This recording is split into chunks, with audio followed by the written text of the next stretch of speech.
आप सब इस वीडियो में इसलिए आए हैं क्योंकि मेरी तरह आप सब कभी लोन सेटल हुआ होगा और कभी कभी ये लोन सेटल हमारे नॉन में भी होता है और कभी कभी हमारे अननोन में भी होता है। क्योंकि कभी कभी हम ऐसा होता है क्योंकि हमको एजेंट से बोला जाता है कि तुम्हारा इतना पैसा माफ़ कर दिया जाएगा, तुम सिर्फ इतना भरो।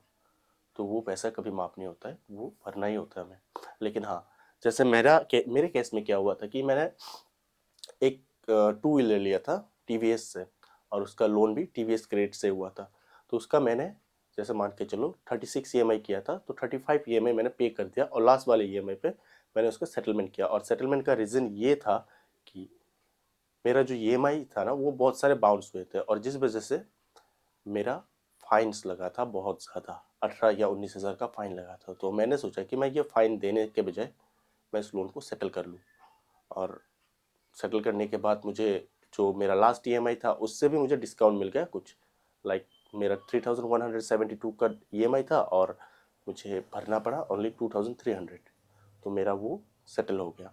फिर उसके बाद क्या हुआ, जब मैं लोन के लिए बैंक में गया, बैंक में जाने के बाद मुझे पता चला कि मेरा लोन सेटल हुआ हुआ है और जिस वजह से मेरा लोन रिजेक्ट हुआ। तो मुझे पता नहीं था कि लोन सेटलमेंट से इतना इम्पैक्ट पड़ता है कि बाद में लोन मिलना मुश्किल हो जाता है।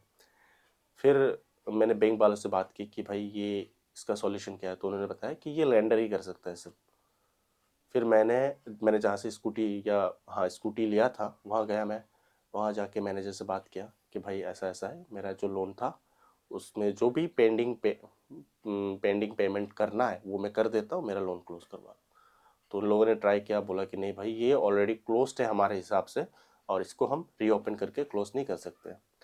फिर मैंने टीवीएस क्रेडिट का जो ऐप होता है ना वहाँ पे हेल्प सेंटर से उनको मेल किया। वहाँ से मेल मिल जाएगा आपको, तो उनसे वहाँ से मैंने मेल किया। मेल करके उनको बोला कि ऐसा ऐसा है कि मेरा जो लोन है वो मैंने अपनी मतलब मैं बिना समझे ही मैंने सेटल कर दिया था और उसको अब मुझे क्लोज करवाना है। तो इसके लिए मुझे क्या करना है वो आप बताएं। तो उन्होंने क्या किया, मुझे एक अकाउंट नंबर दिया। तो उन्होंने बोला कि आपका इतना राशि या फिर इतना अमाउंट बाकी है तो आप इसको यहाँ पे पे कर दे। और वो भी आपको नेट बैंकिंग से करना होगा या चेक से करना होगा, क्योंकि उनका जो अकाउंट नंबर है वो अल्फ़ाबेट में आता है, जो कि मतलब बिजनेस वालों को ही मिलता है शायद, या जो भी हो, मतलब बड़े बड़े कंपनी को मिलता होगा वो। ऐसा नंबर मैंने पहली बार देखा था। फिर मैंने वहाँ पे 572 जो मेरा अमाउंट था बाकी वो पे कर दिया। फिर पे करने के बाद मैंने वेट किया 1 महीना 1.5 महीना, क्योंकि मुझे गुड स्कोर से मैंने जब उनसे पूछा कि मेरा ऐसा ऐसा है, मैंने पे कर दिया तो मेरा सिविल क्यों अपडेट नहीं हो रहा है, तो उन्होंने बोला कि आपको कम से कम 90 दिन तक वेट करना होगा। तो मैंने 90 दिन तक वेट किया। फिर 90 दिन के बाद जब मैंने चेक किया तब भी मेरा सिविल अपडेट नहीं हुआ। फिर मैंने गुड स्कोर जो ऐप है उनसे मैंने बोला कि ऐसा ऐसा है तो मुझे इसके लिए क्या करना हो। तो उन्होंने बोला कि आपको इसके लिए डिस्प्यूट राइज करना होगा। मैंने कहा ठीक है कर दो। तो उसके लिए उन्होंने क्या किया, सिविल का, क्रिप का, एक्सपीरियन का, सबका मेरे से मेरा जो वो एक्सेस करने के लिए जो लॉगिन आईडी और पासपोर्ट था, यूज़र नेम और पासपोर्ट था, वो ले लिया। और स्पेशली क्या होता है इसमें, शायद आपको, मुझे लगा खर्चा क्योंकि मैंने सभी सिविल कंपनी मतलब क्रेडिट रिपोर्ट कंपनीज के प्रीमियमशिप बाई करके रखा था, क्योंकि मेरे लिए बहुत इंपॉर्टेंट था अपना सिविल ठीक करना। और हालांकि सबके लिए इम्पोर्टेंट होता है। फिर उसके बाद मैंने वहाँ से डिस्प्यूट राइज किया और मैंने खुद से नहीं किया, उनसे करवाया, क्योंकि मैंने खुद से किया था तो हुआ नहीं, तो उनसे ही करवाना बेहतर है। आप उनसे ही करवाएं अपना सिविल का और क्रिप का। दो का अगर दे देंगे हो जाएगा, सिविल का और क्रिप का अगर आपने बनाया नहीं है तो वही बना के आपको दे देंगे अकाउंट रजिस्टर करके, और वहीं पे कीजिए। फिर उसके बाद क्या होगा कि आपसे एक बैंक अकाउंट मांगा जाएगा, तो उसमें आप डरिए मत, लेकिन आपको याद रहे कि आप ऐप जो गुड स्कोर ऐप है वहाँ पे वही से सिर्फ बात करें, और जो आपको कॉल आएगा उनसे आप कुछ ऐसा पूछना जो डिटेल सिर्फ आपने उस चैट में शेयर किया है, ताकि कंफर्मेशन के लिए आपके साथ कोई स्कैम ना हो। ठीक है।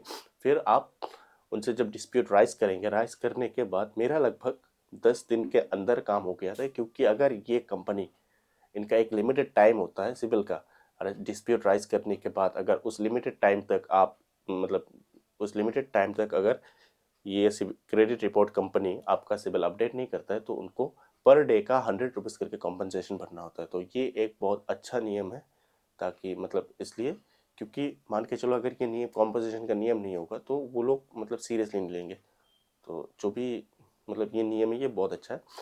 तो आप वहाँ से डिस्प्यूट राइज करें और 10 दिन या 12 दिन के बाद आपका सिबिल, आप प्रीमियम प्रीमियम मेंबरशिप ले लो सिबिल का, क्रिप का, किसी का भी लेके आप रिफ्रेश करो खुद से। आपका जो गूगल पे, फोन पे है ना, इनमें नहीं दिखाएगा आपको। किसी भी मतलब सिबिल रिपोर्ट जो कंपनीज होते हैं वहाँ पे लॉग इन करके रिफ्रेश करके चेक करना होगा, और वहाँ देखना आपका लोन जो है ना वो रिटर्न ऑफ हो जाएगा, वाइप्ड ऑफ हो जाएगा। रिटर्न ऑफ तो सेटलमेंट को बोलते हैं, तो वो क्लोज हो जाएगा।